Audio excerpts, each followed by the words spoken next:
अस्सलाम वालेकुम, good morning, welcome to rise and shine Numan भाई। Good morning good morning Aadiya ji. Numan भाई, जो तो हमारे शो से जो आपका आगाज हुआ है उस दिन हर चैनल पे मैं नुमान भाई को देख रहा था और ये जाके बता रहे थे कि ये ऐसे है, ये ऐसे है, बहुत इसका बहुत आर्टिकल बिजी है। चल रहे हैं आप नुमान भाई। बहुत बिजी चल रहे हैं आप।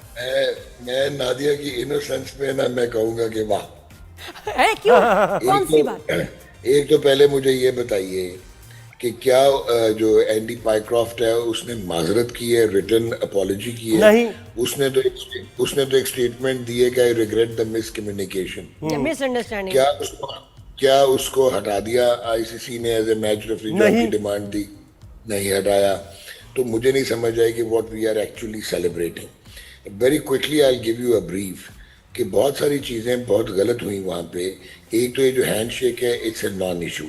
ये एक सेरेमोनियल है, प्रेसिडेंस है, स्पिरिट ऑफ द गेम है, कंजेनियलिटी है, लेकिन ये किसी भी कोड ऑफ कॉन्डक्ट का हिस्सा नहीं है। तो लिहाजा एंडी पाइक्रॉफ्ट ने अगर सलमान अली आगू को जब कहा था, अगर नहीं कहा था कि जी वो हैंडशेक नहीं होगा, तो वो कोई वायलेशन नहीं कर रहे थे, कोई रूल वायलेट नहीं हो रहा था। सही। तो इसमें तो वेला मचाना कोई समझ नहीं आई। हाँ, आप ये जरूर कह सकते हैं कि हु वाज ही, वो why he was playing a conduit to Indian cricket, कि वो आके मैसेज आगे पास कर रहे थे। इंडियन मैनेजमेंट को डायरेक्टली बचाना चाहिए था या through proper stake holders Pakistan management को कि जी वो हाथ नहीं मिलाएंगे। ये हो गया। अगर आपके साथ टॉस में ये हो गया था तो why the Pakistan players they kept on waiting after the match was over कि वो सूर्य कुमार यादव और शिवम दुबे से हाथ मिलाएं? मेरी समझ से बाहर। बिल्कुल ऐसे। अच्छा, सही कह रहे हैं। हाँ जी। अब जो तीसरी इंपॉर्टेंट चीज है जो नादिया को स्टनिंग लगेगा, जहां पे आपका ऑब्जेक्शन बनता था, जो ग्लेयरिंग वायलेशन थी, वो सूर्य कुमार यादव की पोस्ट मैच इंटरव्यू में पॉलिटिसाइजिंग थी। बेशक। मैंने किया, लेकिन सूर्य कुमार ने मेरा ये ख्वाब पूरा कर दिया उस दिन। वो क्रिकेट का मैदान नहीं था, वो एक बीजेपी का जलसा था। सही। अच्छा, ये क्रिकेट का एक कोड है, आईसीसी कोड ऑफ कॉन्डक्ट है 2.1.1 और 2.1.2, जो ये कहता है कि स्पिरिट ऑफ द गेम आपने मेंटेन करनी है, positive atmosphere of the match आपने जो है वो मेंटेन करना है, इंश्योर करना है, और एक जो सबसे इंपॉर्टेंट है वो ये कि आपने डीमीन नहीं करना और रिस्पेक्ट करनी है अपनी ऑपोजिशन की। ये थी ग्रॉस वायलेशंस। ठीक है। फिर एक क्लॉज 2.4 है आईसीसी के कोड ऑफ कॉन्डक्ट का, जो कि क्लोथिंग पे आता है कि डिस्प्लेइंग पॉलिटिकल, रेशियल या रिलीजियस स्टेटमेंट्स, जिसमें उस्मान ख्वाजा पाकिस्तान वर्सेस ऑस्ट्रेलिया उन्होंने अपने जूते पे इंस्क्राइब कर लिया था कि ऑल लाइव्स मैटर, उनको 25% पेनल्टी हुई थी। और फिर मोइन अली उन्होंने रिस्ट बैंड पे लिख दिया था सेव गाजा और वो पैलेस्टाइन वाला, तो उस पर भी उनको 25% हुआ था। अच्छा, अब उनको क्यों हुआ था? क्योंकि इसका एक रूल है। यहाँ पे Pakistan cricket board missed a trump card and an opportunity to actually take India to the cleaners. वो ये थे, वो रूल ये है कि पहले एक प्लेयर, क्योंकि इसकी इजाज़त नहीं है, वायलेशन है, तो आप पहले अपने बोर्ड से इजाज़त लेंगे और बोर्ड फिर एक पूरा मैकेनिज्म है आईसीसी में, L1 L2 ये सारे क्लॉजेज आते हैं जहाँ पे आईसीसी आपको परमिट करेगा। क्या पाकिस्तान क्रिकेट बोर्ड की मैनेजमेंट ने देयर एंड देन पूछा कि यार ये जो आपने हमें डीमीन किया और आपने हमारे सेंटिमेंट को हर्ट किया है? एक तो उसका वैसे नैरेटिव फजूल था क्योंकि वो कभी प्रूव किया ही नहीं इन्होंने, वो तो पूरी दुनिया में पिटा हुआ इनका नैरेटिव है पलगम। बिल्कुल ऐसे ही। बिल्कुल और उसको नहीं, दोबारा लेके बिल्कुल आप आना। सही कह रहे हैं और हम भी यही सोच रहे थे कि भाई मैच रेफरी को क्यों उसके ऊपर जो है ना सारी और बाकी और इसके ऊपर इसमें- क्यों स्टांस नहीं लिया? आपको लगता है हमने क्यों नहीं स्टांस लिया? एग्जैक्टली। अब उसमें क्या होता था, पाकिस्तान क्रिकेट बोर्ड को ये पूछना चाहिए था कि ठीक है जी, बीसीसीआई ने तो उसको इजाजत दे दी होगी बिकॉज वो तो गवर्नमेंट का नैरेटिव क्रिकेट को पॉलिटिसाइज कर रहे हैं, लेकिन क्या आईसीसी ने परमिट किया है? और अगर आईसीसी ने परमिट किया तो किस बेसिस पे किया? Knowing what is the geopolitical situation. दोनों मुल्क बायलैटरल सीरीज नहीं खेलते। 10 मई के बाद ह्यूमिलिएशन, एनाइलेशन हुई हुई इंडिया की, जो मिलिटरीली उनको मार पड़ी है। तो उस एनवायरनमेंट में क्या उन्होंने इजाजत दी थी? दीज वर द क्लॉजेस जहां पे पाकिस्तान क्रिकेट बोर्ड जो है और अभी तो देखिए नुमान भाई, मैं ये समझ रहा हूं अगर साइकोलॉजिकल वॉरफेयर की बात करें तो मुझे लग रहा है कि पाकिस्तान ज्यादा अंडर प्रेशर आ गई है, क्योंकि वहां नैरेटिव ये बन रहा है कि तुमने रेफरी को कहा था, ठीक है उसने जो भी किया माफी मांग ली, और ये कि तुम अपना कमिट करके भी तुम वापस तुम्हें खेलना पड़ा। उसने कोई रिटर्न अपॉलॉजी नहीं की, ना वो हटाया गया उसको। अब जल्दी से आपको एक और चीज़ इंपॉर्टेंट बता दूं जो कि बहुत इंपॉर्टेंट है, आपके नाज़रीन को भी पता होना चाहिए कि हमने एक बढ़क मार दी कि हम बायकॉट कर देंगे एशिया कप। बिल्कुल। या ये मल्ले का तो मैच था नहीं, ये बायलैटरल सीरीज तो थी नहीं, अब इसके रिपरकशंस हैं।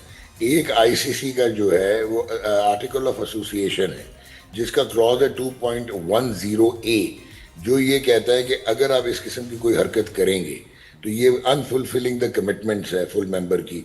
इसमें आपको पेनल्टीज इतनी सवेर लग सकती थी कि एक तो आपको बैन कर दिया जाता है debar to play any major tournament of ICC and ACC, आपकी फुल मेंबरशिप की सस्पेंशन हो सकती थी, उसके बाद आपको बहुत सवेयर पेनल्टीज हो सकती थी, और जो वर्स्ट है वो ये है कि अगर आप मैच ना खेलते और आपके पॉइंट्स टेबल ऑल्टर होता और उसकी वजह से जो हज़ीमत उठाना पड़ती इंटरनेशनल क्रिकेट को, उसमें मिलियंस ऑफ डॉलर्स का फाइन हो सकता था। फिर क्या पाकिस्तान क्रिकेट बोर्ड ने जब ये स्टेटमेंट दी तो सोचा था कि एक कोलैटरल लॉसेस कैसे पूरे करेंगे। तो ये तो नुमान भाई इंडिया पे भी लगना चाहिए ना, ये तो उन्होंने तो मैच नहीं भी खेले पहले, है ना? मैं आपको क्लियर नहीं वो बायलैटरल सीरीज नहीं खेलती, वी आर टॉकिंग अबाउट। अच्छा, अब जो एक और बायलैटरल में खेलना होता है आपको, ओके। हाँ नहीं, बायलैटरल में नहीं खेल सकते आप ज़रा, लेकिन ये आईसीसी का बड़ी कॉम्प्लेक्स बातें हैं भाई ये। जी जी। अच्छा, अब एक इसमें इंपॉर्टेंट चीज है जो कि आपको ज़हन-नशीं करनी है कि अगर पाकिस्तान क्रिकेट बोर्ड विड्रॉ करता, बॉयकॉट करता, तो ये जो एशिया कप है इसके जो एशियन क्रिकेट काउंसिल को पैसे मिलने हैं वो $227 मिलियन है, और उसकी जो डिस्ट्रीब्यूशन है वो ऐसे होती है कि जो 5 फुल मेंबर हैं, बांग्लादेश, श्रीलंका, पाकिस्तान, इंडिया और अफगानिस्तान, इनको 15% ईच मिलता है और बाकी जो 25% है वो एसोसिएट मेंबर्स को जाता है। अच्छा, इंटरेस्टिंगली इंडिया जो है वो अपना 15% भी एसोसिएट मेंबर्स को दे देता है, because they don't need this, कि वो डेवलप करना चाहते हैं रीजन में क्रिकेट। ये तो हो गया। अब आपको ये कम से कम 12 से 16 मिलियन डॉलर का लॉस होता। उसके अलावा प्रोडक्शन की कॉस्ट, एचआर की कॉस्ट, वेन्यूज की कॉस्ट, उसके बाद जो है आपकी ये जो आप विड्रॉल करते हैं, बस इसका तो मतलब ये आपको हुआ ना नुमान भाई कि पहले सोच समझ के करने चाहिए फैसले, और इतने हद तक जब आप इस एक्सट्रीम पे अगर आप जा रहे हैं तो फिर आप वहां। लेकिन नुमान भाई ने कहा कि जिस चीज पे स्टैंड बनता था, जो वायलेशन ऑफ कोड थी, उस पे हमने उसमें नहीं किया। हाँ बिल्कुल, उस पे स्टैंड क्यों नहीं लिया नुमान भाई? उस पे जो लेना चाहिए था। अब जो नादिया ने इंडिया की बात की है ना, उस पर भी मैं कह दूं, देखें, हम मानते हैं कि इंडिया एक टॉप टीम है, हम मानते हैं उनका बेहतरीन इंफ्रास्ट्रक्चर है, मॉडर्न क्रिकेट खेलते हैं, ब्रिलियंट प्रोडक्ट लेके आते हैं, ठीक है जी। आप फाइनेंशियल सुपर पावर हैं, क्रिकेट की जायंट हैं, ये भी हम मानते हैं। हम ये भी मानते हैं कि आईसीसी में आपका जय शाह भी बैठा हुआ है जो आप ही का बंदा है, और इंटरनेशनल क्रिकेट कॉन्फ्रेंस की जगह, काउंसिल की जगह उसका नाम तो रख दे इंडियन क्रिकेट काउंसिल। लेकिन क्या कोई लाइसेंस है? सारे इक्वल फुल मेंबर्स हैं, ये फीफा की तरह गवर्निंग बॉडी नहीं है, आईसीसी एक लेजिस्लेटिव बॉडी है। कल ये 21 का जो मैच है उसमें भी यही होने वाला है, आप देख रहे हैं कि हैंडशेक नहीं होगा और सूर्या कुमार यही और यही पॉलिटिकल। मैं बहुत टेंटेटिव हूं या टू हेल विद हैंडशेक, मैं टेंटेटिव हूं कि अगर उन किस्म का इवेंट रिपीट कर दिया तो वेयर विल यू स्टैंड? अच्छा, आपकी क्या तैयारी है इसको? सही बात है, बिल्कुल। अच्छा नुमान, कल के मैच की थोड़ी बात कर लें। नहीं, लेकिन नुमान भाई फिर बताएं कि अगर ये दोबारा करते हैं तो हमें स्टैंड उस पे हम ले सकते हैं कि ये वायलेशन है कि सियासी बयान दे रहे हैं लोग। अभी जो प्रॉब्लम है ना, अभी तो हम 18 घंटे में आपने रिएक्ट करना था, ये टाइम बार्ड होता है, वो तो आपने नहीं किया, लेकिन खुदा ना खास दोबारा होता है। अब आपको रेट्रोस्पेक्टिवली वाइज होके now you should take them to the cleaners, ये आपकी अप्रोच होनी चाहिए, आपको रेडी होना चाहिए। ऐसे में क्या स्टैंस होना चाहिए कि जी हम बायकॉट करें या ये कि आप इनको फाइन करें, कि क्या स्टैंस होगा? नो, यू कैन नॉट से यू बायकॉट, यू से कि जी आप इनको इनके ऊपर एक्शन लें, क्या कहते हैं? नहीं, आपको बायकॉट तो करने नहीं, आप उनको ये कहेंगे कि भाईजान India doesn't control world cricket, they don't own world cricket. Australia, England, south Africa, New Zealand full members को कहें कि now this is high time कि पोलराइजेशन खत्म हो और इनकी हेगेमोनी आ जाए। भाईजान आप फाइनेंशियली जायंट जरूर है, लेकिन आप भाईजान हम आपके सबसर्विएंट नहीं है। और आईसीसी से पूछे नुमान भाई, अब मुझे अब ये तो ये वाला इशू तो डिस्कस होता रहेगा ना, अभी थ्रू आउट होता रहेगा। मुझे कल के मैच की जरा बात करते हैं। हमने इस फाइनल 4 के लिए क्वालिफाई कर लिया है, लेकिन कन्विंसिंग इसको विक्ट्री कह सकते हैं या नहीं कह सकते? क्योंकि देखिए बैटिंग तो आपकी कलास की है यार, बड़ी सिंपल सी बात है, आपका स्किल सेट ही इतना है। और मुझे जो अफसोस है वो ये है कि आपका जो T20 का कप्तान है सलमान अली आगा, वो T20 का कप्तान बनने की वजह से टीम का बैलेंस हवाई तबाही हो गया है। और जो हमें उम्मीद थी कि सलमान कहीं और कुछ करे या ना करे, ये कंडीशन उसको टेलर मेड थी कि वो रोटेशनल स्ट्राइक करता, रन्स करता, 40-50 करता और टीम को तकवीत देता। अब एक बंदे को फिट करने की वजह से 3 बैट्समैन जो है वो डिस्प्लेस हो गए। हसन नवाज डिस्प्लेस हो गया, फ़खर डिस्प्लेस हो गया। फिर कल आपने अगेन कमाल सिलेक्शन की, खुशदिल शाह कहाँ से आता था। उसके बाद आपका स्किल सेट का ये हालत है कि पावर हिटिंग आप असेसमेंट के साथ करते हैं, पावर हिटिंग और जो है ये जिस तरह कि आप ये स्ट्रोक्स खेलते हैं स्लॉगिंग, इसमें बहुत फर्क है। अब कल जिस तरह खुशदिल आउट हुआ वो स्लॉगिंग थी, आप असेस करो वो इतनी स्लो बॉल कर रहा है, उनका लेफ्ट आर्म लेग स्पिन जो था, और आपने उसको निकल के हिट मार दी इस पिच पे, वो 15 यार्ड अंदर कैच हो गया। ओवर स्ट्रेच कर रहे हैं। At the end of the day, जो शहनशाह अफरीदी है, I really love the way he has pulled you through in the last 2 matches. That is the intent we require, and that is the time to deliver at least वो हम लोग। अच्छा नुमान भाई, अगर हसन नवाज को ओपनिंग में ले आए तो आप क्या, ये सही है आइडिया मेरे ख्याल से? अगर आप ओपनिंग में लेके आएंगे तो साइम जिसने 4-0 किए हुए पिछली 6 इनिंग्स में, उसको नीचे लेके जाएंगे। फरहान को ले आए ना नीचे। फरहान नीचे नहीं आता, फरहान खेलता है एज एन ओपनर है, बस खेल तो रहा नहीं, बस वो खेलता है। नुमान भाई, आपको नहीं लगता, मेरा ख्याल है कि जी आईसीसी को सूट करता है कि पाकिस्तान फाइनल में इंडिया के अगेंस्ट खेले, and that will be a super duper great match.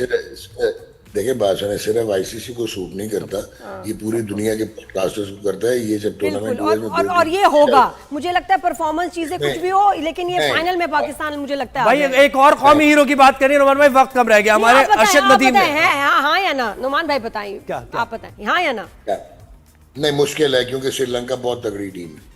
चले जी, ये कहते हैं। अब भाई हमारा कौमी हीरो अरशद नदीम, जो हमारे लिए पहले भी मेडल ला चुका है athletics championship, world athletics championship के क्वालिफाइंग मैच में 82.28 मीटर उन्होंने नेजा फेंका, और अब फाइनल नीरज भी उनके साथ है फाइनल में, उन्होंने भी क्वालिफाई किया। तो आज ये फाइनल हो जा रहा है, फुल फॉर्म में है और फोकस भी जबरदस्त है, जा रहे हैं। आज नीरज को शिकस्त होने वाली है, अरशद तो फॉर्म में लग रहे हैं। यार देखें, अरशद कल अरशद को थोड़े प्रॉब्लम रनअप के आए थे, लेकिन जहां तक जीतने की बात है तो probably Arshad is the only athlete for Pakistan जो अनकंडीशनली किसी को कहीं पे भी हरा सकता है। That is his talent, skill and his training, hard work और कंसेंशसनेस। नीरज भी बहुत ऊंचा एथलीट है, लेकिन ये एक एक्साइटिंग मुकाबला होगा, एंड आई डोंट नो, मुझे ऐसे लगता है कि यस अरशद प्रिवेल कर जाएगा।